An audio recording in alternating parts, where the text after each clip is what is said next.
ఎప్పుడు కూడా మనం ధర్మకార్యాలు చేసేటప్పుడు మరలా ప్రతిఫలాన్ని ఆశించకుండా చేయాలి. అది నేర్చుకోండి. ఎప్పుడు కూడా మనం ఎవరికైనా సహాయం చేసినప్పుడు తిరిగి మరలా వాళ్ళు మనకు సహాయం చేయాలని మాత్రం చేయకూడదు.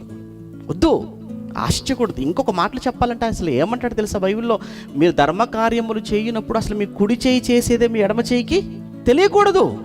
అంత సీక్రెట్గా చేయండి. ఎందుకు?